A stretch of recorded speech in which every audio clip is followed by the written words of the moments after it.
Preach and get out of your way. We're soliciting your prayers tonight. 2 Kings chapter 5. I want to read several verses therein. 2 Kings chapter 5. A lengthy pericope, but I'm going to chop it up. I'm going to read verses 1, and then I'm going to go to verses 9 on down. 2 Kings chapter 5. When you get there, signify simply please by saying amen. Amen. God bless you. Now Naaman, captain of the host of the king of Syria, was a great man with his master and honorable, because by him the Lord had given deliverance unto Syria. But he was a mighty man in valor, but he was a leper. Coming to verse 9, we find a continuation of the same story. So Naaman came with his horses and his chariot, and stood at the door of the house of Elisha. And Elisha sent out a messenger unto him, saying, Go and wash in Jordan 7 times. If you do so, your flesh shall come again to you, and thou shalt be clean. But Naaman was wroth, and he went away and said, Behold, I thought for sure he would come out himself and stand and call on the name of the Lord his God, and strike his hand over the place and recover the leper. Are not Abana and Pharpar rivers of Damascus, aren't they better than all the waters in Israel? May I not wash in them and be clean? So he turned and went away in a rage. You may be seated in the presence of the Lord. Amen. I want to talk simply from this tag, when the leper won't listen. When the leper won't listen.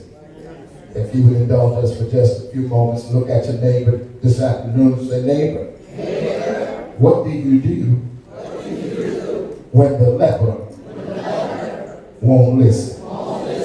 Amen. Give the Lord a praise.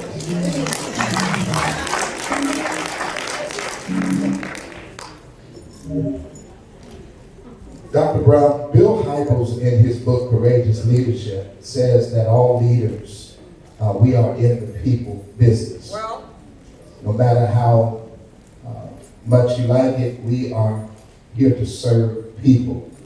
And although this is a very true statement that we are in the people's business, if we are honest and transparent tonight, people at best can be a trip.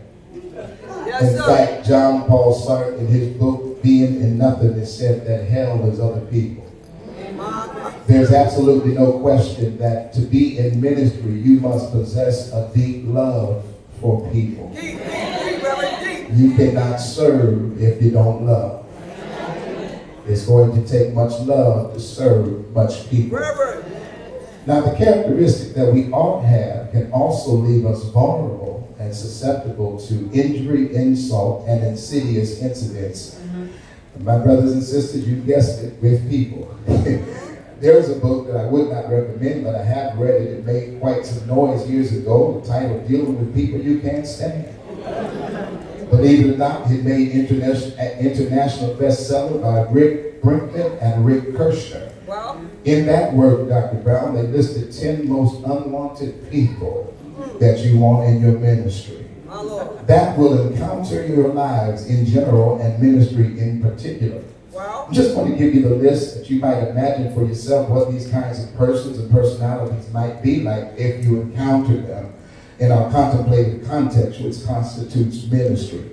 First of all, the author says that there's the tank. You could probably imagine a person that's a tank. They like to roll over people and bulldoze everybody. Secondly, he listed that there was a sniper. Sometimes there's snipers in our churches that take pop shots sitting where you can't see them, but they'll take snapshots at you and hit you with an assassin's tongue. Thirdly, there's the grenade. That's the person that just blows up. I mean, everything just gets to them. They're so sensitive. Whatever you say, they have the potential of blowing up. The fourth person that is listed in the book is the know-it-all. We know that we've encountered some people who think that they know it all. The fifth person I need to share with you, they said the person that thinks they know it all. There are some people who may know it all, and then there's some folks that think they know it all. There's nothing you can tell them. They've already done it. There's no place that you've been. They've already been. There's nothing you can say that they've already said. The sixth person is the yes person. And my brothers and sisters, the yes person can be a dangerous individual because you never know if they're sincere at what they're saying yes to. And they can say yes just to be your friend. They can say yes just to get a position. They can say yes just to get a title. But you don't know if they're really serious. They're the yes person. 7 is the maybe person. That's the person that won't commit to anything. It's just maybe. I don't know. Maybe, Pastor. You may be able to count on me. I may be here tonight. I may be at Bible study. I may be a tither. I may work. I don't know. I may support your vision. I may join your church. I may leave your church. I don't know. It's the maybe person. That's a dangerous person. The ninth person is the nothing person. This is the person that does nothing but sit on the pew and talk about everybody. The nothing person is the person that doesn't get involved. They don't do anything. They say nothing is going on. Nothing is happening. There's no vision. There's no leadership. They're the nothing person. And they sit on the pew and do nothing but complain instead of getting involved and making a change. The other person that is listed is the no person. This is the person that whatever the pastor leadership says, they just say no, just to be arbitrary, just to be mean, just to be cantankerous. They just say no. They haven't even heard the vision yet, and they just say no. That's the no person. And the 10th person I thought more interesting is the whiner. And Naaman is a whiner. The whiner always whining about how bad things are, always whining about how bad the church is, always whining about how bad leadership is. They just whine how bad the choir is, how bad the deacons are. They're whiners. They whine about how long the service is. They whine about all the events we're doing. They whine about the tithing. They whine about the money. They whine about campaigns. They just whine. These 10 persons are highlighted in this book and may shed some light on why people act the way they do. There is a song whose lyrics loop that it takes every kind of people to make the world go round. And I always say that there are 3 kinds of people. There are many kinds of people, but there are 3 kinds of people. Those who make it happen, those who watch it happen, and those who say what just happened. There are all kinds of people.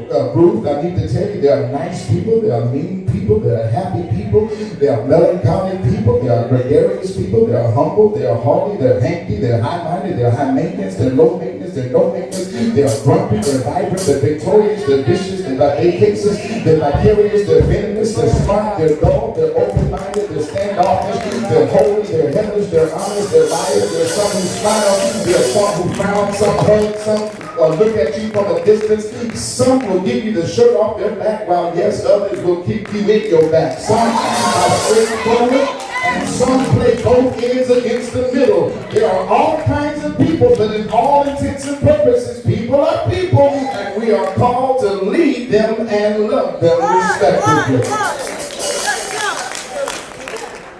There's a test that they gave us, Dr. Brown, in seminary called the Myers-Briggs test. The Myers-Briggs test is a 500 questionnaire about you.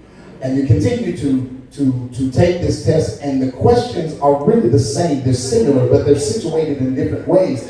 And what it is designed to see if you're lying by your answers. When they print it out, you just got to pray that you've answered all the questions as honestly and as transparently as you could, because your professor will come to you and say, now we have a problem in section 5. You wasn't telling the truth. And what it does is it weeds out people who are not fit for ministry. It weeds out people who will say one thing but really mean another. It weeds out people who say they want to lead but they don't know how to love. It weeds out people who are looking more for a title than a testimony. It weeds out people that the church really wouldn't be able to see, discern with, and fool around and call somebody who really doesn't love them. It weeds out people who are really not leaders. And so when you get yours back, you're happy that you've been honest and transparent, and it gives you an overall score of how you do in leadership. And I thank God for the Myers-Briggs. And it's not only for leaders, it's not only for pastors, but if you can get your hand on a Myers-Briggs test, take the time to take it to find out who you are, and more importantly, what kind of people that you will lead. If you going to be in leadership, you ought to know who you are. If you're going to be in leadership, you ought to know who you're going to lead. If you're going to be in leadership, you ought to know your weaknesses and your strengths. If you're going to be in leadership, it's good to know what to stay away from and what won't bother you. If you're going to be in leadership, you got to know what tempts you and you got to know what won't touch you. If you're going to be in leadership, you really can't fake the funk. You really got to know who you are. Turn to your neighbor and say, you really got to know who you are. You really do. Because you got some folk today that will trick you. You got some folk today that will put the okey doke on you. You got some folk today that will have you not know who you are. You got some folk today that if you're not careful and if you don't know who you are, they'll define who they want you to be.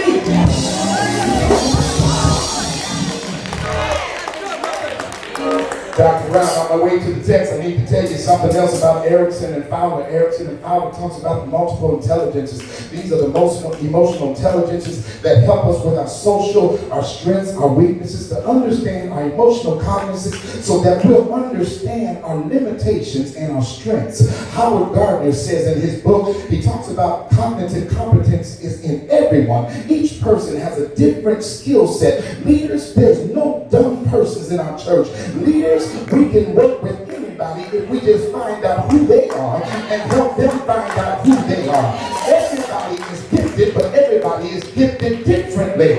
Everybody has certain kinds of multiple intelligences. And in leadership, we have to help them find out who they are. This is particularly important for those of us who lead, because again, it's important not only to know this truth about who we are, but it's important to learn how the people that we lead are. Equally important and paramount is this, that we know our own personal parameters in helping to deal with people in performance type of ways. Because if we don't, we'll fool around and bust hell wide open by using people who are not suitable for ministry. Come on and help me. We'll be putting the right people in the right place, expecting the right results. And so Gardner says that there are several ways that people learn. One is musical, or the imitation, the rhythmic, the appreciation for composition, the peak in performance. That's a good learner. Secondly, the body or kinesthetic person. That is a person, when you lead them, they use their body as language. They talk with their hands. They talk with their body. You need to pay attention to that, because they're saying something even though their words cannot articulate. Their body helps to express what they're talking about. Thirdly, there's a logical, mathematical person. This person's good because they help you solve things logically, very calculated, highly organized. We need that in leadership. Fourthly, there's the verbal, linguistical person. This is the wordsmith. This is the talker. This is the one who can express oneself. They can talk their way out of stuff, and they can talk people down when meetings get heated. The fifth is the interpersonal person. This is the high person that understands themselves real good. They're self-regulated. They're the person that says, pastor or leader, if you want it done, I'll do it. I won't complain. I won't need no bragging about it. I don't need my name called. I don't need my name on the program. I want something done, I'll do it. Number 6 is the interpersonal person. This is a person of high importance. He understands, or she understands, the importance of the vision, understand the importance of the task. They understand time-sensitive constraints. They were like the QBs on the football team, or a point guard on a basketball team. These are the ones that can motivate others to say, listen, here I'm getting ready to pass the ball to you. I don't need you to drop it. These are people that can motivate a whole team, and these are good people to have. I got 2 more for you. The visual, spatial person. This person is good at making and manipulating space. This person is a minimalist with high attention to detail. So when you need them to do something, they'll pay attention to what you're asking them to do, and they won't try to do it on their own. I wish I had somebody praying with me.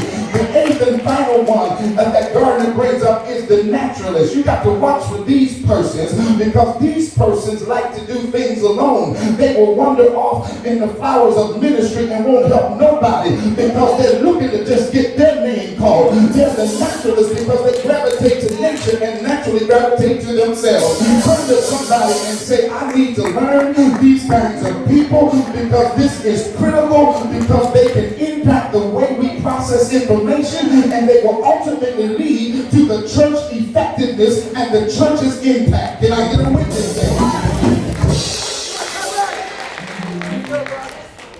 So we have the text that is here before us today. It's about Naaman. Naaman was a great captain. Pastor Brown, he had skills. He was a leader. Yes, sir. But the Bible says he was a leper. And you know, I like to say, what does that have to do with it? You can't let people write your story. You can't let people give the testimony. I don't know if Naaman was writing or testifying of his own story. I'm not sure that he would have included the fact that he was a leper. And you know, there are people who like to kind of share what handicaps you have. Right. They know some of your weaknesses and they'll put that in the epitaph. But turn to somebody and say, I got some spots in my life, but the Lord still can use me. Come on, I'm not perfect, but the Lord can still use me. Somebody is not crossed every tear down in every eye, but the Lord can use me. Tell me, if you look real close, you're going to find something new. If you look good and you expect me, you're going to find something new. Come here, I won't let you find it. I'll tell you what it is. Anybody here that you know that you can snatch the devil's trick, that you can go ahead and tell folk yourself, I'm a leper. Yeah, I got some spots, I got some stuff in my life, but through all of that, God still uses me.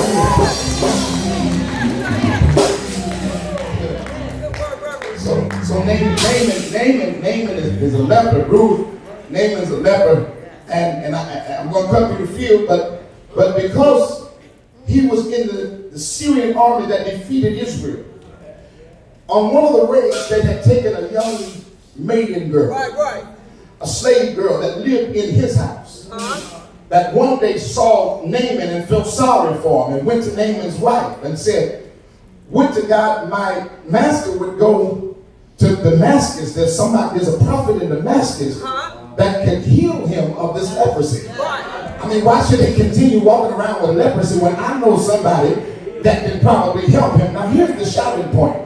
Here's a slave girl living in Naaman's house. Her family probably was killed in one of the raids. She doesn't have a family. She's living in Naaman's house. It would seem that she would be most unhelpful to somebody that has her enslaved. Y'all listen. I thank God that this little girl says, you know, forget all that. I ain't got time to be mad at nobody. I'm just tired of watching him suffer and you know, I got something inside of me. I don't even know where I'm at. I don't even know why I'm telling you this, but if Naaman could just get to Damascus, there's somebody there by the name of Elisha, and Elisha can handle that leprosy. Elisha can handle that because Elisha's connected with somebody that can handle all that stuff. And so what Naaman does, Naaman goes to his master, the king of Syria, and he gets a note. The king says, I'm going to send you to the king of Israel and he'll receive you. I'm going to send a lot of stuff with you. I'm going to send a lot of clothes and a lot of bling bling and a lot of... You're going to have horses and chariots. You're going to have an entourage. You're going to have a motorcade with you. You're going to have so much that he ain't going to be able to turn you down because you're going to blow him away when you show up. You know how some people are. They think they're going to blow you away when they show up. You know, when they come to church and ain't been to church in 3 months, they think they're going to blow you away. Come on, somebody. When they haven't been helping the ministry for 6 months and they come up in here, they're thinking they're blowing you away just by their presence. Turn to somebody and say, save all that. I come to see the Lord, not you. Here it is. So he goes to the king and letters are sent. King of Israel sees Naaman come with all this stuff, rinses his clothes and says, listen, you've come to the wrong person. I can't help you. You get ready to get me in trouble with God. I can't help you. And so what Naaman does, Naaman hears that Elisha wants him. Elisha says, why are you tearing your clothes? Send them to me. I can handle it. A good leader knows his or her limits. I wish I had somebody here. See, there comes time in leadership that you'll get your chance to shine. Elisha says, I'm trained for this. Bring them here. Elisha says, I don't know why everybody tripping and ripping their clothes. Bring them here. I got them. And so Naaman shows up at Elisha's doorstep with all of this stuff. I just got two things, y'all, and I'm gone. Can I get this to you? And I promise I'm gone. The first thing I need to tell you, my brothers and sisters, is that you have to know as leaders that people have a whole lot of stuff that comes with them.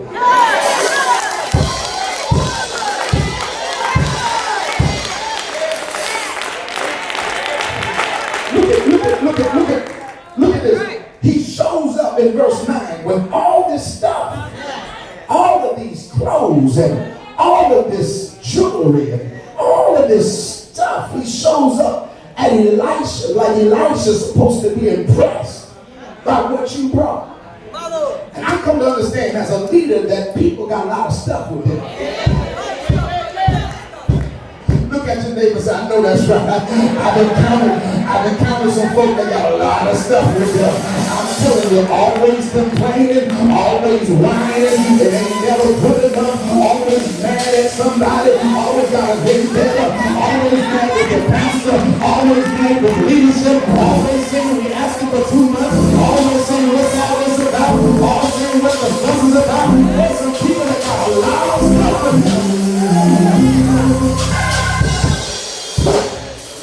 Naaman shows up with all of this stuff as if Elisha is supposed to be impressed, comes to the door. And I like what Elisha does. Elisha doesn't even come out.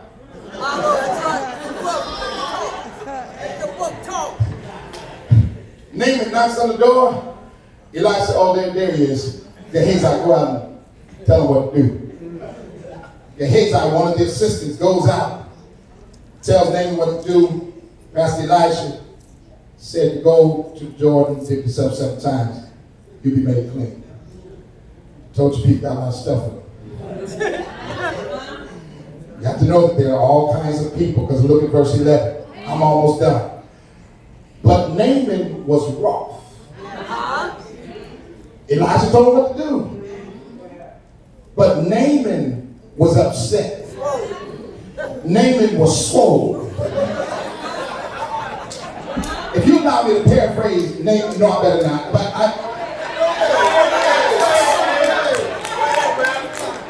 well, I can tell you what I think he was thinking. I think he said, I come all this way. Right.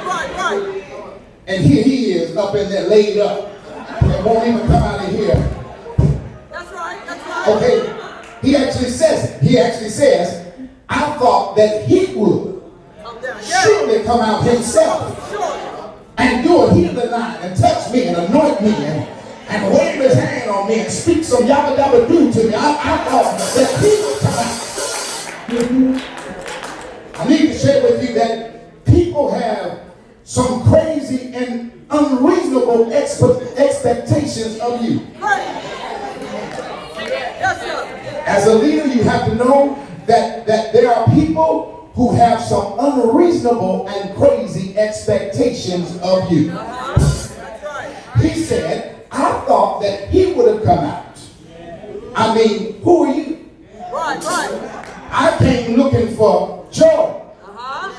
Who is he to send out you? I can imagine Gehazi saying, look, all I know is he told me to tell you, go out in the Jordan.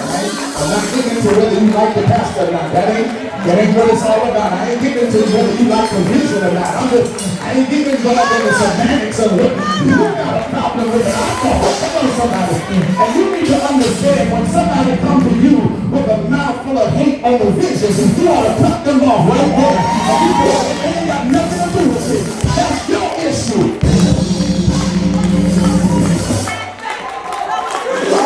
There are people who have some crazy and unreasonable expectations of us as leaders. And I need to share with you that there are moreover some things that people expect of us that the Lord don't even expect.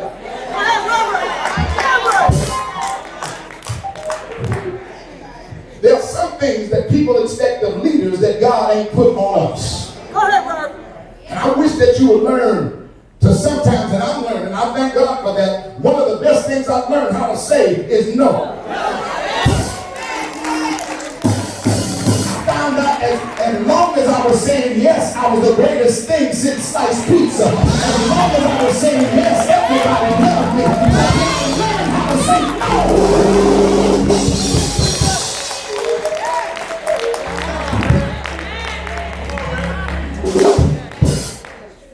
Naaman is raw. Naaman is angry. Naaman has his fist balled up. Naaman is cussing under his breath. Naaman is so upset with Elisha that he is so mad and he walks away in a rage. I can't believe that he would not come out and do things to me that I know he can do. What he called me here for if he ain't going to help me? I need to leave and cut through the field. When I tell you this, some folk in leadership will think that they know better than you of what you've been called and educated and trained to do. It's in the text because he says that are not the rivers of Abana and Pharpar better than what he told me to go dip into? Leaders, you got to understand that some people think they know better than you of what you've been called to do. I ain't going to try to tell a pilot how to fly a plane. I'm not going to tell a heart surgeon how to perform heart surgery. I'm not even going to tell a plumber how to get in my toilet. Because they can specialize in that. So why not church folk when you know you got somebody called and anointed and appointed for this long, that you would stand by them and support them and say, I'm praying for you. I don't understand everything you do, but I believe that you got what it takes to lead us.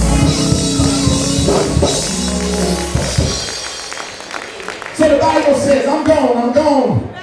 He says, Dr. Brown, that he couldn't understand in verse 12 why he wasn't sent to Abana or the river of Pharpar, one of the rivers of Damascus.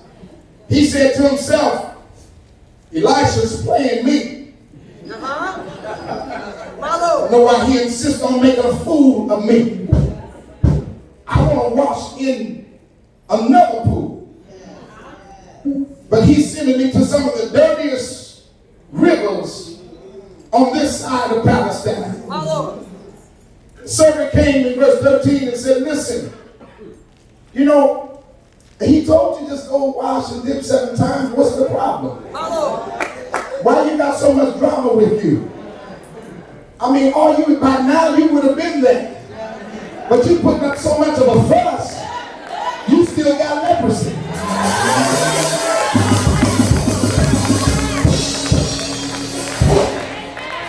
I don't know about you, but brothers and sisters in leadership, you're going to encounter some Naamans. Have I got to read this? If you're going to be in ministry, there's going to be some Naamans that come in to our ministry. But I'm so glad that the Naaman cannot discourage me, because I know the Lord and I know him for myself. Is there anybody here tonight who's encountered a Naaman in your ministry? Well, I want to tell you, be not dismayed, whatever be the time, God will take care of you. Yes, you can win. The man of the time, God will take care of you. I got to ask you, since Naaman wouldn't give up, I need to ask you, who you give up? Yes, Naaman went away in a rage, and the Bible says that he finally did. Now the Hebrew word for dip actually means plunge. So the word dip is really not effective in this matter. But the Bible really means that Naaman plunged 7 times.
good for.